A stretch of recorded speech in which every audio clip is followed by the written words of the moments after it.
దేవుని నామానికి మహిమ కలుగును గాక. కూడి వచ్చిన మీ అందరికీ ప్రభువైన యేసుక్రీస్తు నామములో వందనాలు. కొంచెంసేపు దేవుని వాక్యాన్ని ధ్యానం చేసుకుందాం.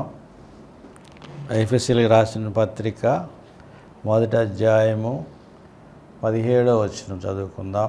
మరియు మీ మనోనేత్రాలు వెలిగింపబడినందున ఆయన మిమ్మల్ని పిలిచిన పిలుపు వలన నిరీక్షణ ఎట్టిదో, పరిశుద్ధులైన స్వాస్థ్యం యొక్క మహిమైశ్వర్యం ఎట్టిదో, ఆయన క్రీస్తునందు వినియోగించిన బలాత్సయమును బట్టి విశ్వసించిన మన యందు ఆయన చూపించిన తన శక్తి యొక్క అపరిమితమైన మహత్యం ఎట్టిదో మీరు తెలుసుకున్న వాళ్ళని మన ప్రభు అయిన యేసుక్రీస్తు యొక్క దేవుడును మహిమాస్పర్యోగ తండ్రి తను తెలుసుకునే యందు జ్ఞానమును ప్రత్యక్షతను మీకు అనుగ్రహించవాలని నేను ప్రార్థించున్నాను అంటున్నారు పౌలు గారు. కాబట్టి ఇది చాలా మర్మంతో కూడిన ఈ మాటల్ని మనం ఒకసారి జ్ఞాపకం చేసుకుందాం, ధ్యానం చేసుకుందాం. మీ మనోనేత్రాలు వెలిగింపబడినందున అంటే మనుషుల మనోనేత్రాలు వెలిగింపబడాలి, లేకపోతే యేసు ప్రభు యొక్క మర్మాలు మనకు తెలియదు.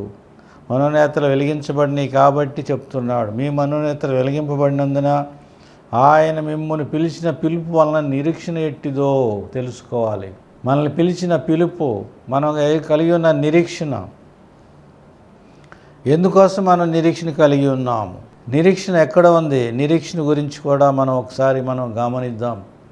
రోమాపత్రిక 8వ అధ్యాయము 25వ వచనం, మనము చూడని దాని కొరకు నిరీక్షించిన ఎడల ఓపికతో దాని కొరకు కనిపెట్టెదము. చాలు 24వ వచనం కూడా చదువుకుందాం. చూడండి, ఏలయనగా మనము నిరీక్షణ కలిగిన వారమై రక్షింపబడితిమి. నిరీక్షింపబడినది కనబడినప్పుడు నిరీక్షణతో పని ఉండదు. దాన్ని చూస్తున్న దాని కొరకు ఎవడు నిరీక్షించును? మనం చూడని దాని కొరకు నిరీక్షించిన ఎడల ఓపికతో దాని కొరకు కనిపెట్టుదాము. మనం చూడని దాని కొరకు నిరీక్షించున్నాం, పరలోకం గురించి మనం నిరీక్షించున్నాం. కాబట్టి ఈ నిరీక్షణ మనలను సిగ్గుపరచదు. రోమాపత్రిక 5వ అధ్యాయము 5-6 వచనాలు, ఏలైనగా ఈ నిరీక్షణ మనలను సిగ్గుపరచదు. ఎందుకనగా ఈ నిరీక్షణ మనలను సిగ్గుపరచదు, మనకు అనుగ్రహించబడిన పరిశుద్ధాత్మ ద్వారా దేవుని ప్రేమ మన హృదయంలో కమ్మరించబడి ఉన్నది. చాలు. దేవుని ప్రేమ గురించి చెప్తూ యేసు ప్రభు వారు చెప్పిన మాటల్లో దేవుని ప్రేమను గురించి చెప్తూ పౌలు గారు అంటున్నారు, పరిశుద్ధాత్మ ద్వారానే ప్రేమ మనలోకి వస్తూ ఉంది. క్రైస్తవులు ఎందుకు అంత ప్రేమ కలిగి ఉంటారు అంటే, ఒక కార్యం జరిగించాడు యేసు ప్రభు వారు. పరిశుద్ధాత్మ మనలోకి రావడానికి సిలువ కార్యం జరిగించారు. ఆ సిలువ కార్యం ద్వారానే పరిశుద్ధాత్మ మనలోకి వస్తూ ఉన్నారు. ఎందుకు క్రైస్తవులందరూ ప్రేమ కలిగి ఉంటారు అని అంటే, యేసు ప్రభు వారే చెప్పారు. యేసు ప్రభు వారు ఏం చెప్పారంటే, నిన్ను వాళ్ళే నీ పొరుగు వాడిని ప్రేమించమని చెప్పారు. నిన్ను హింసించిన వారి కొరకు ప్రార్థన చేయి, నీ శత్రువుల కొరకు ప్రార్థన చేయి, నిన్ను హింసించే వారిని ప్రేమించు అని చెప్పారు. మత్తయి సువార్త 5వ అధ్యాయము 44వ వచనం, నేను మీతో చెప్పినదేమనగా పరలోకమందున్న మీ తండ్రి కుమారులై ఉన్నట్లు మీ శత్రువులను ప్రేమించుడి. చాలండి, మిమ్మల్ని హింసించే వారి కొరకు ప్రార్థన చేయమని చెప్పారు యేసు ప్రభు వారు.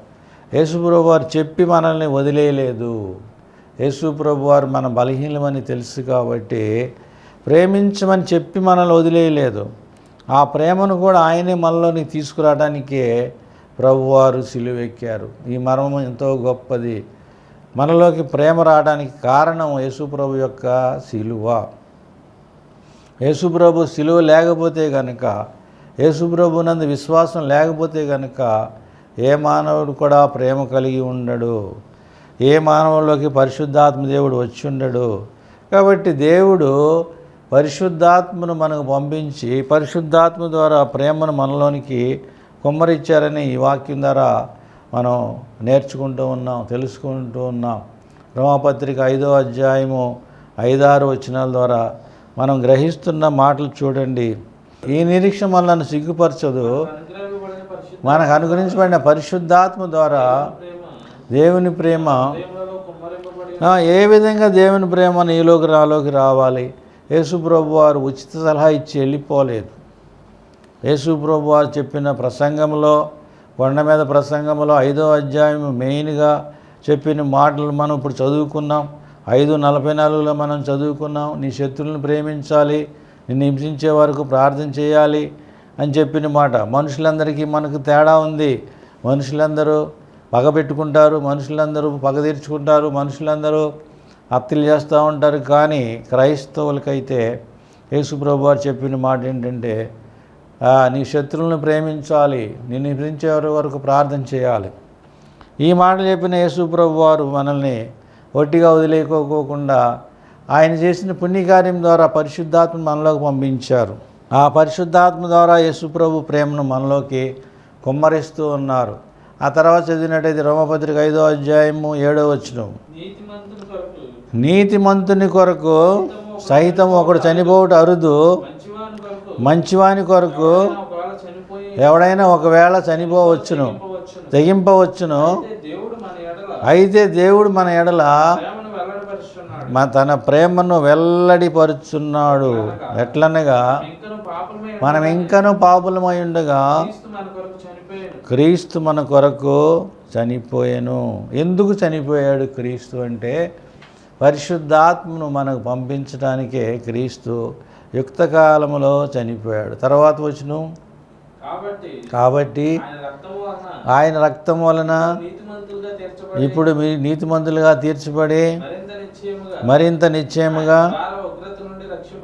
ఆయన ద్వారా ఉగ్రత నుండి రక్షింపబడుదుము. ఏలయనగా శత్రువులమై ఉండగా ఆయన కుమారుని మరణము ద్వారా దేవునితో సమాధానపరచబడిన ఎడల సమాధానపరచబడిన వారమై ఆయన జీవించుడి చేత మనము నిశ్చయముగా రక్షింపబడుదుము. ఆయన జీవించుడి చేత శిలువలో మరణించి 3వ రోజున తిరిగి లేచి జీవించున్న యేసు ప్రభు వారు జీవించినట్టుగానే మనం కూడా యుగయుగములో జీవిస్తూ ఉంటాం. నిత్య జీవం కలిగి ఉంటాం, పరిశుద్ధాత్మని కలిగి ఉంటాం, పరిశుద్ధాత్మ ద్వారా ప్రేమను కలిగి ఉంటాం, యేసు ప్రభు వారు కలిగిన లక్షణాలన్నీ కలిగి ఉంటాం. ఎందుకంటే ఆయన స్వారూప్యంలోకి మనల్ని తీసుకొస్తూ ఉన్నారంట. రోమపత్రిక 8వ అధ్యాయం 29వ వచనంలో ఆయన స్వారూప్యంలోకి మనం వస్తూ ఉన్నాం. యేసు ప్రభు వారి యొక్క స్వారూప్యంలోకి మనం వస్తూ ఉన్నాం. చూడండి, ఎందుకనగా తన కుమారుడు అనేక సహోదరుల్లో జ్యేష్ఠుడగినట్లు దేవుడు ఎవరిని ముందుగా ఎరిగెనో వారు తన కుమారునితో సారూప్యము గలవారు ఇంటకు వారిని ముందుగా నిర్ణయించెను. మరియు ఎవరిని ముందుగా నిర్ణయించెనో వారిని పిలిచెను, ఎవరిని పిలిచెను నీతిమంతులుగా తీర్చెను, ఎవరు నీతిమంతులుగా తీర్చెనో వారిని మహిమపరచెను. చాలండి, ఎవరు నీతిమంతులుగా తీర్చెనో వారిని మహిమపరచెను. యేసు ప్రభు యొక్క ప్రణాళిక, దేవుని యొక్క ప్రణాళిక మనకు అర్థం కాదని మనం గ్రహించాలి. ఆయన మర్మాలు మనకు అర్థం కావు. ఎందుకంటే పశుపురాయులు వాటిని గ్రహింపురని రాయబడి ఉంది. పశుపురాయులు వాటిని గ్రహింపలేరు. 94 కీర్తన మనం మొదటి నుంచి చదువుకుందాం. అదంతా కూడా అవసరమే. ఎవరు గ్రహింపలేరో చూద్దాం. పశుపురాయులు ఎవరో చూద్దాం. యెహోవా ప్రతీకారం చేయదేవా ప్రకాశింపము, భూలోక న్యాయాధిపతి లెమ్ము, గర్విష్ఠులకు ప్రతిఫలమేమో. భక్తిహీనులు ఎంతవరకు ఉత్సహించెదరు, వారు అదరచు కఠోరమైన మాటలు పలుకుచున్నారు.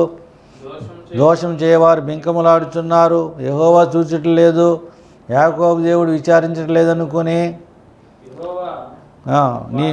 నీ ప్రజలను బాధపరుచున్నారు, నీ స్వాస్థ్యము నలగొట్టుచున్నారు. పెదవరాండ్లను పరదేశులను చంపుచున్నారు, తండ్రి లేని వారిని హత్య చేయుచున్నారు, జనుల్లో ఇది జనుల్లో పశుప్రాయులారా దీన్ని ఆలోచించుడి. బుద్ధిహీనులారా మీరు ఎప్పుడు బుద్ధిమంతులవుదురు? చెవులు కలుగజేసిన వాడు వినకుండునా? చాలండి. కంటిని నిర్మించిన వాడు కానకుండునా? కంటిని నిర్మించిన వాడు చూడకుండా ఉంటాడా? మీరు చేసే పనులు చూడకుండా ఉంటాడా? మీరు శరీరంలో ఉన్నారు, బలహీనలై ఉన్నారు, శత్రువుని మరి కలిగి ఉన్నారు, సాతాన్ని కలిగి ఉన్నారు, మనోనేతలు వెలిగించబడలేదు, మర్మాలు తెలియబడలేదు మీకు. మరి ఇష్టం వచ్చినట్టుగా మాట్లాడటానికి మిమ్మల్ని సాతాను వాడుకుంటూ ఉంటున్నాడని మాటలు గ్రహించాలి. జనుల్లో పశుప్రాయులారా దీన్ని యోచించుడి. బుద్ధిహీనులారా మీరెప్పుడు బుద్ధిమంతులవుదురు? చెవులు కలుగు చేసినవాడు వినకుండునా? కంటిని నిర్మించినవాడు కానకుండునా? కాబట్టి ప్రభు మనకు అవన్నీ కూడా తేటపరిచి ఆయన స్వరూపంలోకి తీసుకొస్తున్నాడు. ఇప్పుడు మనల్ని ఆయన స్వరూపంలోకి తీసుకొస్తున్నాడు. రోమపత్రిక 8వ అధ్యాయం 29వ వచనంలో మనం ఇందాక చదువుకున్న విషయమే. ఆయన స్వారూప్యము అంటే యేసు ప్రభు యొక్క స్వారూప్యం అంటే ఆయన రూపము, ఆయన నడిచిన నడక, ఆయన చేసిన పనులు, ఆయన చేసిన పుణ్యకార్యాలు, ఆయన చేసిన త్యాగము మనకు కూడా నేర్పిస్తూ ఉన్నారు. మనని ఆయన స్వరూపంలోకి మారుస్తూ ఉన్నారు. అందుకే మనం ప్రేమ కలిగి ఉంటాం. క్రైస్తవులు అంటేనే ప్రేమ కలిగి ఉండేవారే క్రైస్తవులు. ప్రేమ కలిగి ఉండటానికి కారణం ఏంటంటే యేసు ప్రభు యొక్క పరిశుద్ధాత్మదేవుడు అనుగ్రహించిన చర్య, యేసు ప్రభు యొక్క పుణ్యకార్యము. యేసు ప్రభు వారు పుణ్యకార్యం చేసి పరిశుద్ధాత్మను మనకు అనుగ్రహించారని మనం చూస్తూ ఉన్నాం. మీరు ఇంకా గమనించినట్టయితే ప్రేమ నీలోకి నాలోకి ఎలా వచ్చిందంటే పరిశుద్ధాత్మ ద్వారా వచ్చింది. పరిశుద్ధాత్మ ఎలా వచ్చాడో చూద్దాం. యోహాను సువార్త 16వ అధ్యాయం 6వ వచనం.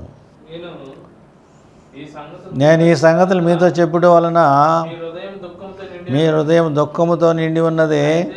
అయితే నేను మీతో సత్యం చెప్తున్నాను, నేను వెళ్ళిపోవటం వలన నేను వెళ్ళని ఎడల ఆదరణకర్త మీ వద్దకు రాడు. నేను వెళ్ళిన ఎడల, చూడండి ఈ మాటలు గమనించండి, నేను వెళ్ళిన ఎడల ఆయన మీ వద్దకు పంపుదును. కాబట్టి నేను ఈ మాటలు మీతో చెప్పడం వలన మీ హృదయం దుఃఖముతో నిండి ఉన్నది.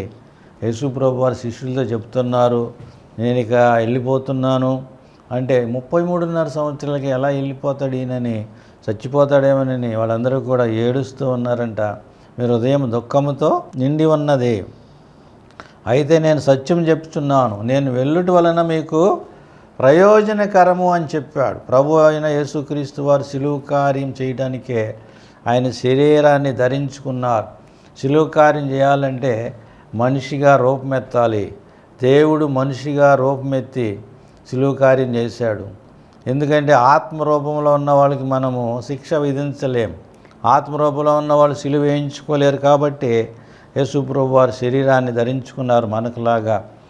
ఆయన శరీరాన్ని ధరించుకొని 33.5 సంవత్సరాలకే శిలువ మోశారు. శిలువలో మరి శిలువ కార్యం చేసి శిలువలో మరణించారు. భూస్థాపన చేయించబడి 3వ రోజున లేచారు. ఆ తర్వాత 40 రోజులు శిష్యులు కనపడ్డారు. 40 రోజులు శిష్యులు కనపడి అనేక విషయాలు ఇంకా చెప్తూ వచ్చారు. 40 రోజుల తర్వాత ఆయన ఆరోహణమై పరలోకానికి వెళ్ళారు. పరలోకానికి వెళ్ళి ఇప్పుడు మన కొరకు విజ్ఞాపన చేస్తూ ఉన్నారు. నీ కొరకు నా కొరకు విజ్ఞాపన చేస్తున్నారు. ఆయన చేసిన మేలులో మనం అర్థం చేసుకోవాలి. ఆయన పరలోక విషయంలో ఆత్మ సంబంధమైన ప్రతి ఆశీర్వాదం మనకు అనుగ్రహించాడంటే, ఒకటి ఆయన పరిశుద్ధాత్మను మనలోకి పంపించాడు. రెండోది పరిశుద్ధాత్మ ద్వారా ప్రేమను మనలోకి పంపించాడు. అంత మాత్రమే కాదు, ఇప్పుడు యేసు ప్రభు వారు మన కొరకు విజ్ఞాపన చేస్తూ ఉన్నారు. యేసు ప్రభు వారు మన కొరకు విజ్ఞాపన చేస్తూ ఏమని విజ్ఞాపన చేస్తున్నారో ఒకసారి చూద్దాం. యోహాను సువార్త 17వ అధ్యాయము 15వ వచనం. నీవు లోకములో నుండి వారిని తీసుకొని పొమ్మని నేను ప్రార్థించట్లేదు కానీ దుష్టు నుండి వారిని కాపాడమని ఏమని ప్రార్థన చేస్తున్నారు యేసు ప్రభు వారు? మీరు గమనించాలి. ఈ మాట గమనించిందే ఎవరైనా సరే ఏడవాల్సిందే, దుఃఖపడాల్సిందే. యేసుప్రభు వారు చేసిన కార్యాల్లో, ఆయన చేసిన కార్యాలన్నీ చేసిందే కాకుండా ఇప్పుడు పరలోకంలో తండ్రి కుడిపార్శ్వన కూర్చుని ఆయన ప్రార్థన చేస్తూ ఉన్నారు తండ్రికి. అందులో మెయిన్ పాయింట్ ఏంటంటే ఈ 15వ వచనం అందరం చెప్దాం చూడండి. నీవు లోకములో నుండి వారిని తీసుకొని పొమ్మని నేను ప్రార్థించట్లేదు, కానీ దుష్టు నుండి కాపాడమని ప్రార్థించున్నాను. ఎంత గొప్ప మాట చూడండి.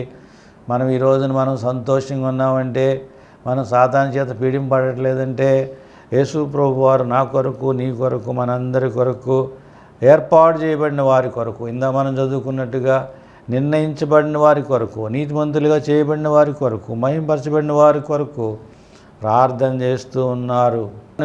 నువ్వు సపరేట్ ఏం కాదు, నిన్ను కూడా యేసుప్రభు వారు తన కుమారుడిగా స్వీకరించడానికే వచ్చారు. నువ్వెప్పుడైతే మరి అంగీకరిస్తావో యేసుప్రభు వారు నిన్ను కూడా కుమారుడిగా స్వీకరిస్తాడు. నీకు కూడా ఈ భాగ్యాలు దొరుకుతాయి.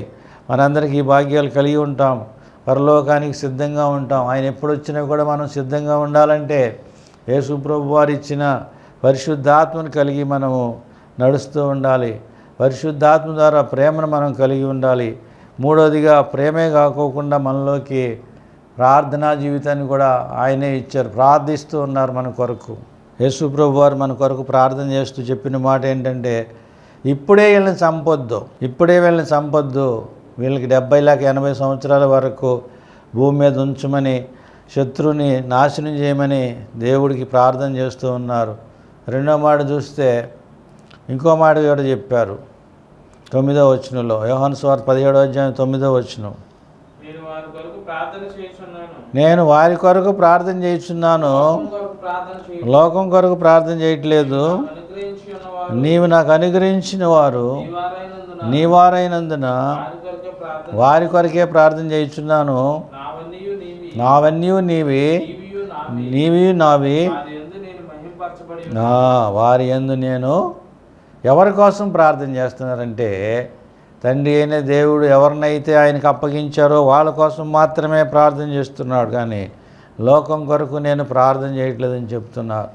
కాబట్టి నువ్వు ప్రత్యేకింపబడిన జనము, ఇశ్రాయేలీకి సమానమైన వారసులం, పరలోకానికి వారసులం, దేవునికి కుమారులకం కుమార్తెలం. మనల్ని ఎంతగానో ప్రేమించాడు యేసుప్రభు వారు. ఈ స్థితి గలవారు ధన్యులని చెప్తున్నారు. కాబట్టి ఇటు స్థితి గలవారందరూ కూడా ధన్యులే. తమకు దేవుడిగా, యెహోవా తమకు దేవుడు కలిగిన వాళ్ళందరూ కూడా, దేవుడిగా కలిగిన వాళ్ళందరూ కూడా ధన్యులే. కాబట్టి మనలోకి పరిశుద్ధాత్మను తీసుకుని వచ్చాడు, మనలోకి ప్రేమను తీసుకుని వచ్చాడు, మన పక్షాన విజ్ఞాపన చేస్తూ ఉన్నాడు, మన కొరకు సిలువ మోసాడు, మన పాపాలన్నీ క్షమించాడు. హెబ్రీ పత్రికలో ఒక మాట చూసుకొని మనం ముగించుకుందాం. హెబ్రీ పత్రిక 8వ అధ్యాయం 12వ వచనం. నేను వారి దోషముల విషయమై దయగలిగి వారి పాపములను ఇక ఎన్నడూను జ్ఞాపకం చేసుకున్నని ప్రభు సెలవిచ్చున్నాడు. ఆయన క్రొత్త నిబంధన చెప్పుడు చేత చేసి ఉన్నాడు. అదృశ్యమొకటకు సిద్ధముగా ఉన్నది. పాపముల విషయమై దయగలిగి. అలాగే 10వ అధ్యాయం 17వ వచనం కూడా చూద్దాం. హెబ్రీ పత్రిక 10వ అధ్యాయం 17వ వచనం. వారి పాపములను వారి అక్రములను ఇక ఎన్నటికి జ్ఞాపకం చేసుకుని చాలు. పాపములు ఎప్పుడు కూడా జ్ఞాపకం చేసుకోడు. మీరు ఒకటి గమనించండి, పాపము చేయమని నేను ఎంకరేజ్ చేయను, కానీ పాపం చేసిన వాళ్ళని కూడా ప్రభువారు ప్రేమిస్తూనే ఉంటారు. ఎందుకంటే కుమారుడు ఎవరికి కూడా మరి అయిష్టుడిగా ఉండడు. నీ కుమారుడు పాపం చేశాడు కదని వాడిని ద్వేషించు. నీ కుమారుడు నువ్వు ఎలా ప్రేమిస్తున్నావో దేవుడు కూడా మనల్ని అలాగా ప్రేమిస్తూ ఉన్నాడు.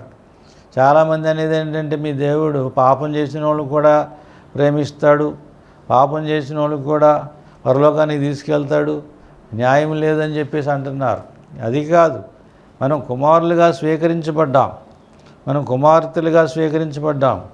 చూడండి, తండ్రి తన కుమారులను జాలిపడినట్లు యెహోవా తన యందు భయభక్తుల వలన జాలి పడుతున్నాడని 103వ కీర్తన 13వ వచనంలో మనం చూస్తున్నాం. చూడండి, తండ్రి తన కుమారుల ఎడల జాలిపడినట్లు తండ్రి తన కుమారుల జాలిపడినట్లు యెహోవా తన యందు భయభక్తులు గలవారి ఎడల జాలిపడును. యెహోవా తన యందు భయభక్తుల వాడి ఎలా జాలిపడును. చాలు చాలు. అదేవిధంగా ఇంకొక కూడా మనం చూస్తాం. హెబ్రీ పత్రిక 12వ అధ్యాయము 7వ వచనం, పొందుటకై శిక్షాఫలం పొందుటకే సహించుచున్నారు. మీరు సహించున్నారు. దేవుడు కుమారునిగా మిమ్మల్ని చూచుచున్నాడు. చూడండి, దేవుడు కుమారులుగా చూస్తున్నాడు. ఎందుకు పాపం చేసినా నువ్వు దేవుని దగ్గరికి రాగలవు? పాపం చేసిన దేవుడు ఇందుకు అంగీకరిస్తాడంటే దేవుడు కరుణామయుడు, దేవుడు ప్రేమ కలిగిన వాడు, దేవుడు మనల్ని కుమారులుగా చూస్తున్నాడు, కుమార్తెలుగా చూస్తున్నాడు, ప్రేమించే కుమారులుగా చూస్తున్నాడు.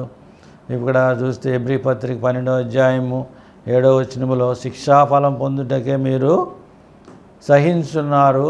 దేవుడు కుమారులుగా మిమ్ములను, చదవండి అన్నమాట, దేవుడు కుమారులు శిక్షాఫలం పొందుటకే మీరు సహించున్నారు. దేవుడు కుమారులుగా మిమ్మల్ని చూస్తున్నాడు. తండ్రి శిక్షింపని కుమారుడెవడు? కుమారులైన వాళ్ళందరూ శిక్షలో పాలు పొందుతున్నారు. మీరు పొందనేడల దుర్బీజులే కానీ కుమారులు. అంటే దీని అర్థం ఏంటంటే కుమారుడినే మరి శిక్షిస్తాం. కుమారుడిని ఎవరైనా శిక్షిస్తారు కానీ పక్కన వాళ్ళని, బయట వాళ్ళని ఎవరు కూడా శిక్షించరు. కుమారుడు చెడిపోతూ ఉంటే ఏ తండ్రి కూడా సహించడు. బెత్తము వాడని తండ్రి కుమారునికి విరోధి. కాబట్టి తండ్రి శిక్షింపని కుమారుడు ఎవరు ఉండరని చెప్తున్నాడు. మనల్ని శిక్షిస్తాడు కానీ పరలోకానికైతే తీసుకెళ్తాడు తప్పకుండా. శరీర సంబంధంగా ఒకవేళ తప్పు చేసినట్టయితే శరీరంలో శిక్ష విధిస్తాడు కానీ నిన్ను పరలోకానికైతే గ్యారెంటీగా తీసుకువెళ్తాడు. కాబట్టి ప్రభు ఎంతో జాలి కలిగిన వాడు. ఇంకో మాట చూస్తే మరి మలాకీ గ్రంథం 3వ అధ్యాయము 16 నుంచి 20 వరకు 16 నుంచి చివరి వరకు చదువుకుందాం. యెహోవా యందు భయభక్తులు గలవారు ఒకరితో ఒకరు మాట్లాడుకొనుచుండగా యెహోవా చెవియొగ్గి ఆలకించెను. యెహోవా యందు భయభక్తులు కలిగి ఆయన నామమును స్మరించు ఉండు వారికి జ్ఞాపకార్థంగా గ్రంథము ఆయన సమ్ముఖమందు రాయబడిను.